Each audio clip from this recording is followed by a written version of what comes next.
میں نے بہت سی درخواستیں دی، ہر جگہ پر ہر دروازہ کھٹکھٹایا، عدالت کا دروازہ کھٹکھٹایا، لیکن میرا ابھی تک کچھ بھی نہیں پتا۔ وہ لوگ جو ہیں ابھی بھی غرور کے اندر پھر رہے ہیں، کیا کر دیا تم نے ہمارا۔ چیف جسٹس کو درخواست دی، اس نے بھی اب تک کوئی کام نہیں کیا۔ میرا بوڑھا خاوند در در کی ٹھوکریں کھا رہا ہے، کوئی انصاف نہیں مل رہا، کچھ بھی نہیں ہو رہا۔ یہ قتل نہیں ہے، یہ ایکسیڈنٹ ہے۔ ایلیگیشن تو ملزم اختر علی پر تھے، لیکن جب کیس چلتا تو ثابت ہو جاتا گواہی سے کہ آیا اس کی غفلت اور لاپرواہی سے ہوئی ہے یا ڈیسیز کی اپنی غفلت لاپرواہی سے یہ موت واقع ہوئی ہے۔ رنج سے خوگر ہوا انسان تو مٹ جاتا ہے رنج، مشکلیں مجھ پر پڑی اتنی کہ آسان ہو گئی، مگر کبھی کبھی یہ مشکلات زندگی کو اس حد تک جکڑ لیتی ہیں کہ آسانیوں کا خیال بھی انسان کو چھو کر نہیں گزرتا۔ یہ کہانی ہے بلدیہ ٹاؤن کے رہائشی فاضل شاہ نامی اس بدنصیب باپ کی، جسے اس کی تقدیر نے یکے بعد دیگرے اپنے 2 جوان بیٹوں کے لاشیں اٹھانے پر مجبور کر دیا۔ مقصد اگر عظیم ہو تو دن اور رات کی حد بندیاں کوئی معنی نہیں رکھتی۔ کچھ یہی حال ناانصافی کے شکار مظلوموں کی حالت زار کو اجاگر کرتی ہماری ٹیم کا بھی ہے، جسے کیس کی کوریج کے دوران کس صورتحال سے گزرنا پڑا، آئیے دیکھتے ہیں۔ جرم کی ریکارڈنگ کے دوران ہماری ٹیم کی ملاقات سٹی کورٹ کے احاطے میں ایک پریشان صورت بزرگ سے ہوئی۔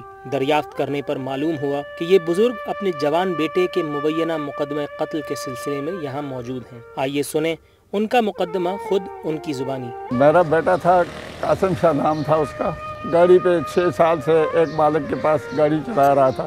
26 جنوری 2009 کو گاڑی کا پٹا کہیں ٹوٹا ہوا تھا، تو وہ کنڈکٹر نے مطلب ہے کہا کہ مالک بولتا ہے کہ یہ پٹا ٹوٹا ہوا ہے لیکن ابھی ٹرپ لگا کے آؤ۔ میرا لڑکا جیسے ہی نیچے اترا گاڑی کو پٹا دیکھنے کے لیے، تو اس نے گاڑی کو اوپر سے چلا دیا اور اس کی بغل باہر آ گئی اور ادھر ہی مطلب ہے وہ فوت ہو گیا۔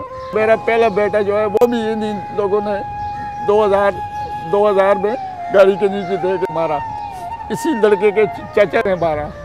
یہ واقعہ ہے جنوری 2009 کا، جہاں ایک منی بس کی زد میں ایک قاسم شاہ، مرحوم قاسم شاہ مدعی فاضل شاہ کا بیٹا، وہ زد میں آ کے ہلاک ہو گیا۔ تھانہ سعید آباد نے جس کا FIR مرڈر کے بجائے 320 قصاص دیت میں یہ FIR کاٹی جاتی ہے۔ اب قصاص دیت کا جو 320 کا سیکشن ہے وہ ہے بیلیبل اگر ہمارے پاکستان کے قانون میں۔ اب اس کیس میں یہ صورتحال ہے کہ ملزم نے ضمانت تو لے لی ہے، لیکن ضمانت کے بعد ان کو پتہ چلا کہ اس کیس میں چونکہ پکے گواہ ہیں اور کیس اسٹیبلش ہو چکا ہے، ان کو سزا ہونی ہے۔ سزا سے بچنے کے لیے ملزم جو ہے نا وہ رپوش ہو کیے اور اپنی ضمانت ضبط کروا کے وہ بھاگ گیا۔ ایک ملزم ہی جب عدالت میں موجود نہیں ہے تو عدالت اس سلسلے میں کیا کر سکتی ہے؟ قاسم شاہ ڈرائیور تھا اور اختر علی اس کا کلنڈر تھا۔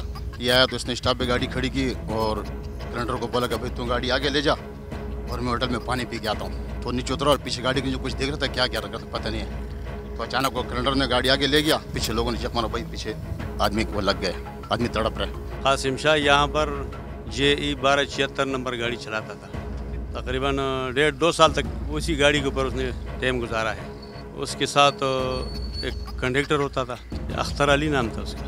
گاڑی کا مین پٹا ٹوٹا ہوا تھا، اس نے مالک کو فون کر کے کہ بھائی مین پٹا ٹوٹا ہوا ہے۔ مالک نے کہا کہ بھائی میرے پاس ابھی پیسے نہیں ہے، کمانی والوں کو بتا دے، اگر وہ ادھار کام کرتے تو پھر کام کر لیں گے، پھر بعد میں اس کو پیسے دے دیں گے۔ قاسم شاہ نے گاڑی لا کے سٹاپ پہ اور اپنے کنڈکٹر سے کہا کہ بھائی آپ گاڑی وہاں لے جب میں پانی پی کے آتا ہوں، اور یہ گاڑی سے نیچے اتر کے پٹا چیک کر رہا تھا۔ کنڈکٹر نے گاڑی چلایا تو وہ گاڑی کے نیچے اس کا یہاں یہ حصہ گاڑی کے نیچے آیا۔ میں تو یہ سمجھا کہ یہ کوئی پاگل گاڑی کے نیچے، بعد میں پتہ چلے کہ قاسم شاہ جو ہے گاڑی کے نیچے آ گیا۔ آفینس جو ہے چونکہ بیلیبل تھا تو ان کی ہم نے شورٹی دے کر جو ہے بیل آؤٹ کرایا، تو یہ دوبارہ گاؤں چلے گئے۔ گاؤں سے جو پہلے والے شورٹی تھے اس نے ان کو دوبارہ گاؤں سے بلا کر لے آیا، تو ان کو ہم نے جیسی کرا دیا، جیل بھیج دیا۔ پھر اس کا کیس ٹرائل ہوا۔ ٹرائل کے دوران جو ہے یہ جو مدعی ہے یہ مختلف درخواستیں آ کر دیتا تھا، ایویڈنس پر یہ نہیں آیا، کبھی بھی ایویڈنس ریکارڈ ہی نہیں ہوئی۔ موقف ان کا یہ تھا، جو ملزم ہے، ایکیوز ہے، کہ وہ اس میں کنڈکٹر تھے، اور جو ڈرائیور ہے وہ ڈرائیور